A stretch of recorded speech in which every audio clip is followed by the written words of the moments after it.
Hi, welcome back to my channel, Beautiful Minutia. If you're new here, my name is Tiffany and welcome to day 10 of the 12 Days of Christmas. So today I'm going to be talking about my Reader Read project in 2023, and I'll link the original TBR video in case you're interested in what my thought process was going into it versus how I actually felt about these books after I read them. But I'm not really going in, I don't know if I'm going in the same order or not. I'm actually going in the order that I wrote in my book journal. So that's kind of what I am doing, but I'm just going to go through the list, share with you what I thought. I did not, some of these books I've already unhauled, and so I'm just going to put pictures of the books up rather than holding them up and figure out which ones I still have, which ones I don't have. But there were quite a few of these I actually didn't end up getting to. I tried to do like a try a chapter vlog for my Reader Read books, and honestly just like could not get the footage together or finish trying chapters in time to release that vlog before the 12 days of Christmas. So instead, I'm just gonna go ahead and share with you kind of what my thoughts were on each one. Okay, so we're kicking off with Goodbye, Mr. Chips.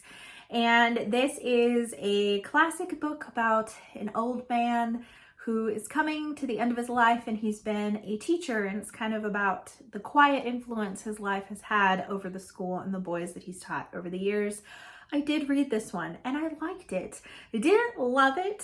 Felt like it could have been more impactful, but it's super short, and it's one that I did decide to hang on to and not get rid of. Next up we have Candide, which I finished in December and talked about in a vlog, and boy did I hate this book. Oh my word. I forced myself to finish it though because it's only like 100 pages or something ridiculous like that. It's so short. But it just, it's not good. So this is just kind of a book poking fun at different like philosophical ideas and like religious standings and political things at the time. And so it's very satirical, but Voltaire takes it so over the top in a way that I just did not appreciate. It was actually so raunchy for the time period that it was written, and I just got really, really tired of like sexual assault and like prostitution being like the butt of the joke in a lot of ways, in a lot of sections of the story, and I did not enjoy it. Next up we have Troilus and Cressida. This is Chaucer's version, not Shakespeare's, and I unhauled this earlier this year because I was like, you know what, every time I think about reading this I am filled with absolute dread. How about I just get rid of it? Next we have The Arm of the Starfish by Madeleine L'Engle. Did not read this one. Did not even try a chapter of it, unfortunately. Madeleine L'Engle's kind of hit or miss for me, and I just didn't get to this one. Next we have The Prisoner of Zenda by Anthony Hope. I read this one pretty early in the year and it was okay. It's kind of an action swashbuckling kind of a tale with some mistaken identity thrown in there. And I could see why people liked it, but it just fell real flat for me. I think I gave it like 3 stars. I held on to it because I could potentially see Claire enjoying this book in the future, but that's the only reason why I held on to it. Next we have The Andromeda Strain by Michael Crichton. I did read the first chapter of this one, and the scientific jargon was just something else, let me tell you. It was just like, I was just like, what are you saying? And also I don't care. So I am getting rid of this one. Next up we have The Memory Keeper's Daughter, which I was trying to read a chapter of to try it, and I got completely sucked in by it. I actually really, really liked this one a lot. It's one that I don't know if I'm gonna hang on to though, just because I don't know if I'll ever feel like rereading it. I feel like I probably won't.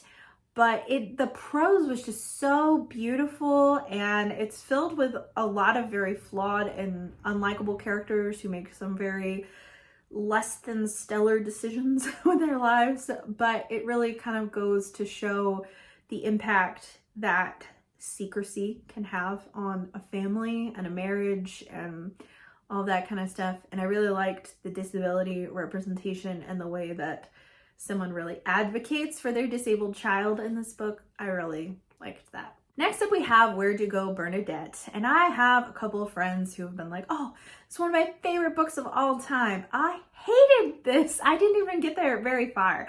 I probably read like 40 or 50 pages or something. And I was just like, this is so annoying. First of all, It's like epistolary, and I've been talking a lot about this lately. Epistolary is just not my jam for whatever reason, and I don't know why, because I'm very much in the minority.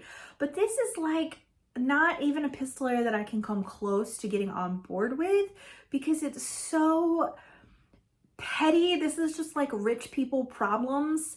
And I think like the main character is supposed to be agoraphobic, and then she like disappears or something. I didn't even get to that part of the story.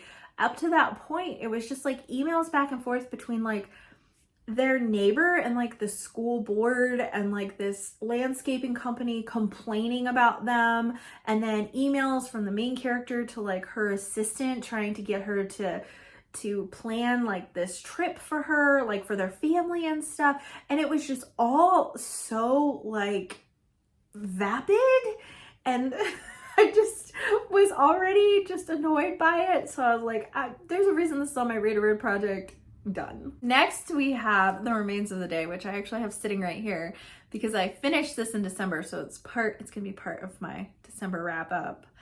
I struggled with this book at first, honestly, because it's really slow moving. It's about a butler reflecting on his years of service to this rich man, and the influence that the rich man had ends up having some really interesting historical context to it throughout World War II in particular that I thought was really interesting.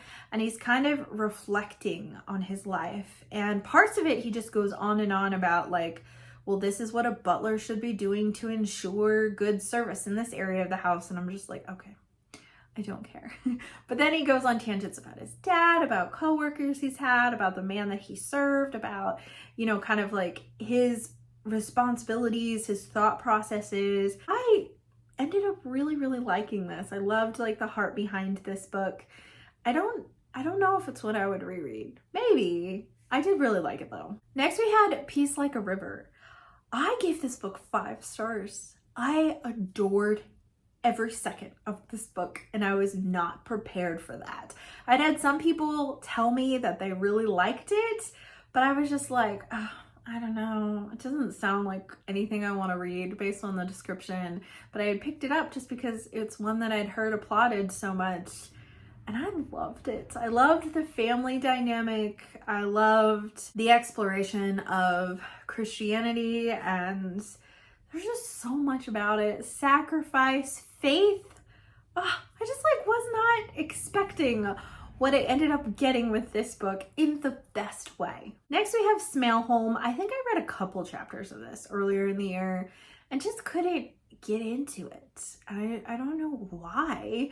It's set in a medieval time where this girl has discovered this village of like itty bitty tiny people.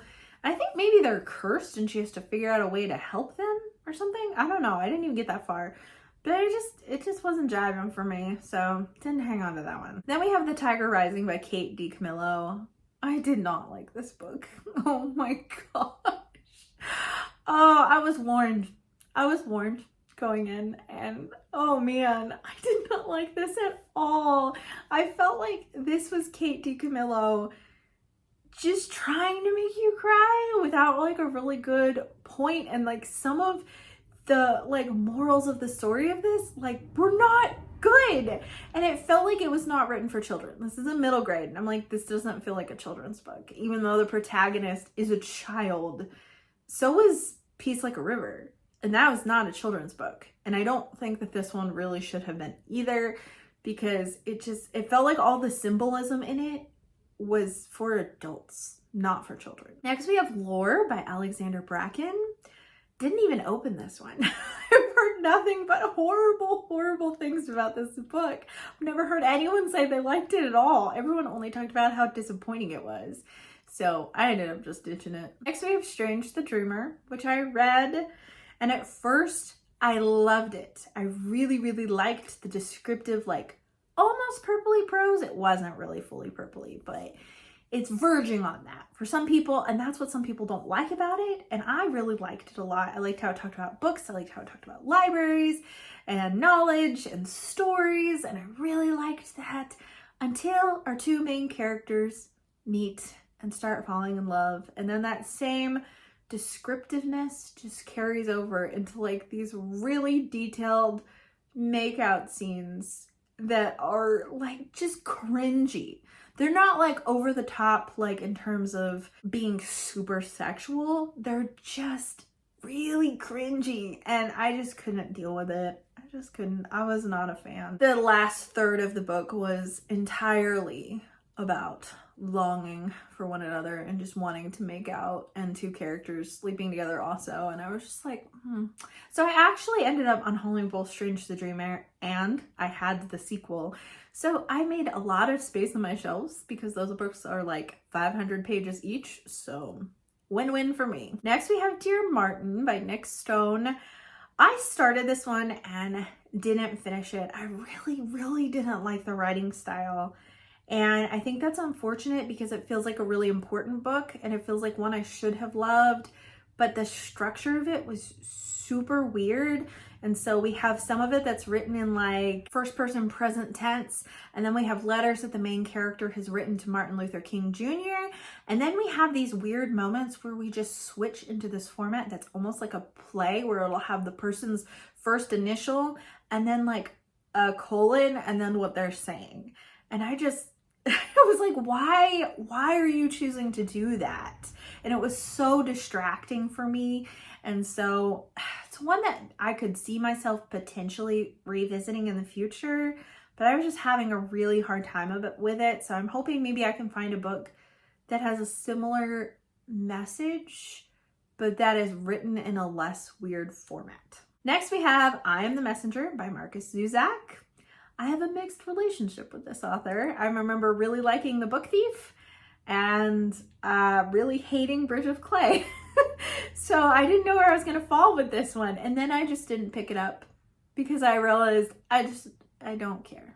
Next up, we have Farewell to Manzanar. This is a middle grade memoir about a girl who was in a Japanese internment camp in the United States.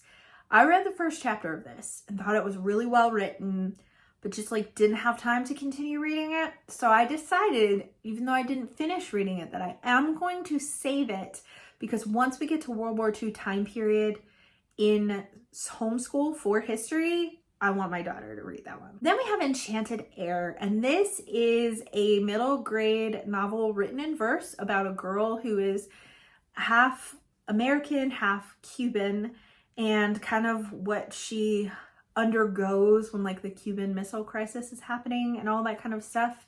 And these people saying all these bad things about Cuba, but she has all these beautiful memories of Cuba and her family lives in Cuba and all this kind of stuff. And I really liked this one a lot. Not a perfect book for me, but I really enjoyed it. I loved the message behind it, and this girl just kind of trying to figure out where she fits and where she belongs, because she doesn't really feel like she fully belongs in Cuba or she fully belongs in the United States, trying to reconcile kind of like the two halves of her, also with racism and polarizing political opinions that she is experiencing. And this is actually autobiographical from the author, even though it is a middle grade novel written in verse. It's her story when she was younger. So that really made it ring true for me, I think. Next, we have The Silver Bowl by Diane Stanley. I loved this. I thought that this was a historical fiction for some reason. And I think I thought that because Diane Stanley writes picture book biographies that are phenomenal of different people. So I just thought that this was going to be historical fiction. And it's a fantasy. And it is so fun. I really liked it a lot. I think I gave it 5 stars when I read it, but to be honest, I don't remember a ton about the plot. I think she somehow is able to see parts of the future, and because of that, her father sends her away to go work at the palace for some reason, and I don't remember all the other details that surround that. But it is the first in a series, and I didn't really feel like they needed to make it into a series. I've not continued on, and I have no desire to continue on because I felt like it was a complete enough arc of a story on its own. But it was really good. I was pleasantly surprised. Next, we have Inspector Cadaver. This book was a mess for me. I didn't like it at all. It's one of my least favorites on this list, although I think Candide is probably My absolute least favorite, Where'd You Go, Bernadette's pretty far too, but I didn't actually finish that one. I did finish Inspector Cadaver, and it's translated from French.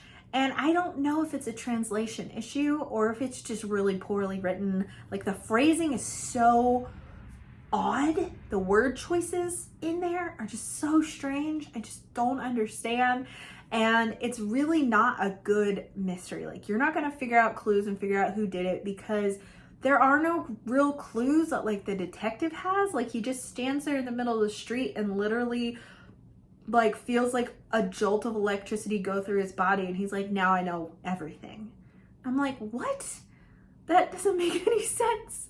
And also, like, the mystery was just like, it was kind of gross, I guess. And I didn't like it. And it's in a series, and it's not the first book in a series. So maybe it's better if you start with the first book, but there's really not a whole lot of referencing to previous books, except for like, there's this other inspector that's the main character's kind of like rival. They're both trying to solve this case at the same time. And he knows him from a previous book, I think. But that's it. Like, it's not really anything that you need to have read previous books to understand this one. Next is the Penskovsky Papers, which is a nonfiction that has some papers, I guess, that were like Soviet Union spy stuff. And I just couldn't bring myself to pick this one up. So I got rid of it a while ago. Next is Yellow Crocus, which I think I read the introduction and I just wasn't really interested in it, which is unfortunate because it sounds like it's really, really good. It's about a black wet nurse and her bond to like her master's daughter that she is nursing. So she's a slave, and then she ends up being freed, and then like her relationship with this girl she nursed over the years into like the Reconstruction era. So it sounds super good, but I don't know, it didn't grip me very much, and I just had so many other books I'd rather read, so I don't know. I'll probably never get to this one, so I'm pretty sure I'm gonna unhaul it. Okay, The Elegance of the Hedgehog. I didn't read this, but it was recommended to me by a patron, and I'm doing this thing right now where patrons can recommend books to me for me to read, and I do a spoilery vlog just for them for those books that I'm reading. And I found it really interesting that this book was recommended because it was one that was on my read or read project and I was planning to get rid of. So I haven't picked it up at all yet, because when I saw that it was recommended by someone, I was like, wait a second, I should do a vlog for this. And then I already had like the books picked out for the rest of 2023. So it's one that I'll probably get to in 2024. And I did not read this one, but I am still hanging on to it. And that is the one exception of a book that I didn't even open it, but that I am keeping, but that's why. The last book on this list is The Razor's Edge by W. Somerset Maugham. I tried this in December, and I tried to buddy read it with someone, and we both DNF'd it. Although Penny said she still has it on her want to read. She thinks that it just wasn't the right time for her to read it, and she wants to come back to it at some point. I don't. I'm not coming back to it. I would read another book by him, but I just found this like really dry and boring for me, and it's basically about socialite life in the 40s in Chicago, and I don't know, it was just very dull for me. So I'm not really interested in picking this up again, so getting rid of this one as well. So that's my read or read project in review from 2023, whether or not I actually did read these books. Most of them I am getting rid of, even the ones that I read. So out of those 24 books, there was 5 of them that I enjoyed and I'm hanging on to.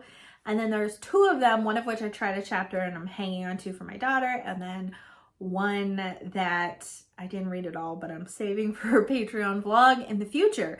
So out of all these books, out of 24 books, I'm only keeping 7 of them. And so that means that I actually did a decent job, though I didn't do a decent job of actually reading start to finish all of the books on this list. I did a decent job of unhauling my shelves and getting rid of a lot of books that had been sitting there for a really long time. So though I can't say I was successful in completing these books, I can say it was successful in helping me reduce my physical TBR. I'd love to hear from you in the comments down below. Do you ever do anything like this with books that you have on your shelf that have been sitting there for a long time, where you say, I need to read these by X amount of time, or I just need to get rid of them? You may have already seen I have my list out already for 2024, but because I had such a hard time getting to all of these books, in 2023, my list for 2024 is only 12 books instead of 24, in hopes that I can actually read more of them. I'd love to hear your thoughts also. If you've read any of these books, if your thoughts were different than mine or the same as mine, it's always interesting to chat books with you guys. Thank you so much for watching. If you like this video, please hit like and also subscribe so you can continue to see more bookish content from me. And I will see you again next time.